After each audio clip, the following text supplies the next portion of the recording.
My name is Marion Esfandiari.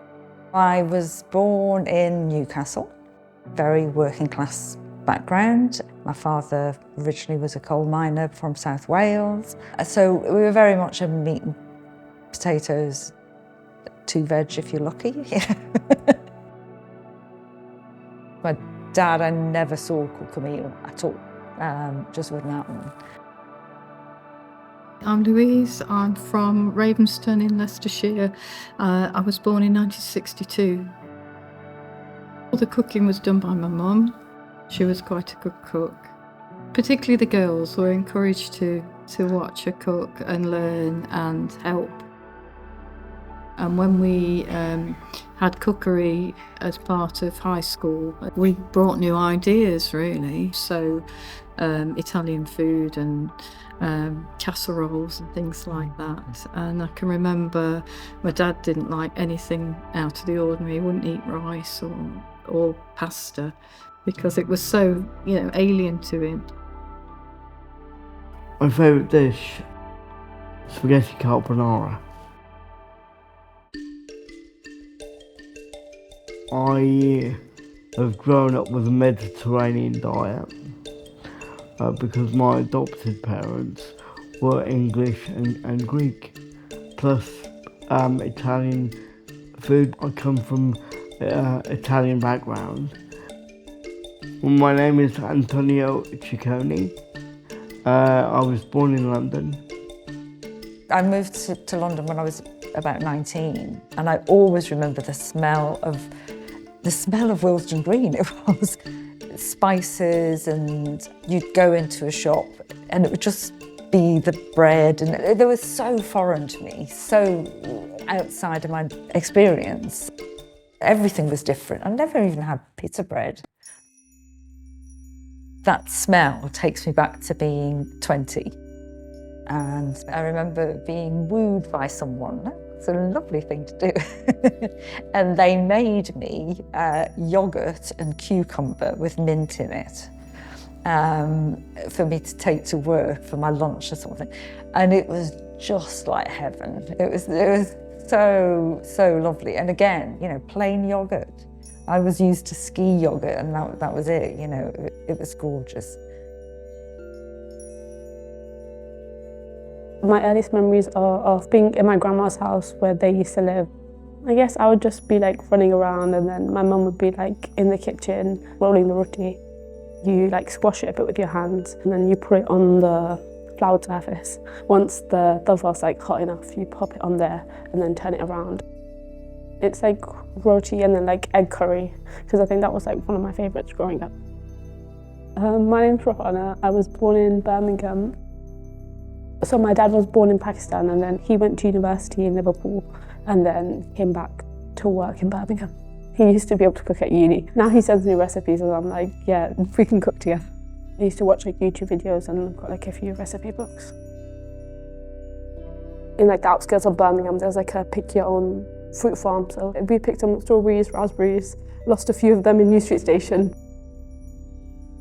I think it's a good way for people to be connected in picking them, but also I feel it gives you a better appreciation of where your food's coming from. My dad used to grow a lot of our own foods. I remember spring onions, which was quite unusual, I think, this would be in the 60s.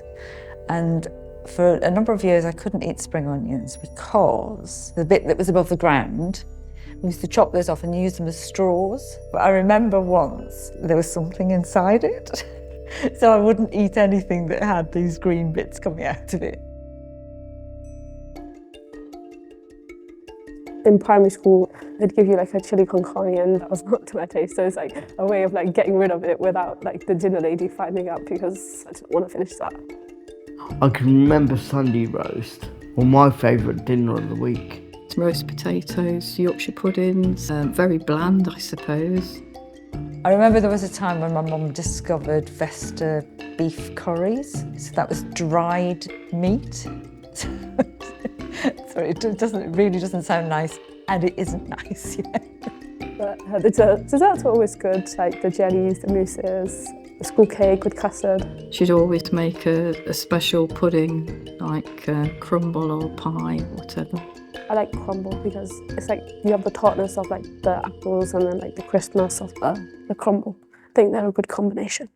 Angel Delight was a treat, but I don't even know what it is really. It's just you add milk to it, you whisk it up, and there it is. My earliest memories of Ramadan are waking up early for suhoor and like waking my brothers up because they're quite lazy. We'd all sit at like the table, like half awake, half asleep. And then in the evenings having like watermelon and like fresh fruit, and because like the days were quite hot and warm, so it was like a nice like relieving thing to have. A special Christmas dinner was the big highlight. And on Christmas morning, it would be the day when we'd have pork pie for breakfast. It's a thing in Leicestershire, it's just something we did. Norfolk has a dish which they call a Norfolk dumpling, but Norwich over the years has become very multicultural.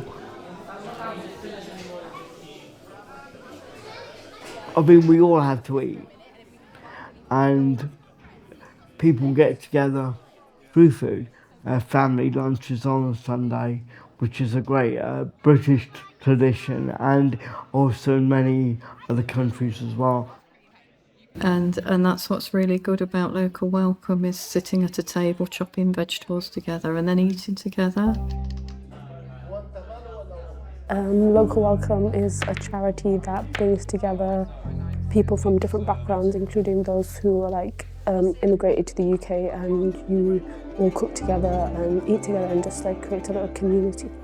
So we can all be like more cohesive as a society, and I think it gives you a better understanding of other people's struggles. Most of the people who are asylum seekers and refugees, well, all of them, they can't cook for themselves. They can't cook anything for themselves. No microwaves or anything like that. So this is one opportunity to actually feel food and smell it and cook it and enjoy it as a group. What's happening now is that we're encouraged to bring our own recipes, looking to expand the menu at any rate, and encourage the people that come to cook food from their own countries as well, which is a lovely idea, to try new things. Sometimes like you view someone as like so different, but when you're doing the same thing together, you're having a conversation. Because some people are like, oh, they're just a normal person. Like at the end of the day, we're all just people. It's really difficult to say how it makes you feel, but it's when I get text messages from the people. It is tough. It is tough because you get messages from people saying, it's been lovely to spend time with my family, or it's been lovely to spend a day with my friends. And I think it's such a basic thing that we take for granted, that we can pick up a phone and ring somebody up and say, do you fancy a drink? These people are living on nothing, you know, they've got no money to spend outside of the living expenses. So to spend a social afternoon is exceptional. It's a privilege, it's a real privilege to be able to be part of somebody's life when they're going through a really tough time. So it does make me feel emotional.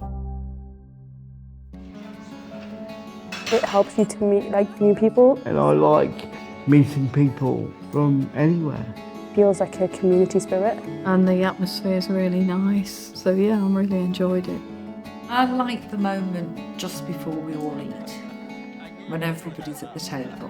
One of the guests that comes always says, can we hold hands and be thankful for this meal together? And it's a lovely moment when that happens. Like nowadays in society, there's not that many feelings of community, and especially like on a Sunday, it's just wholesome.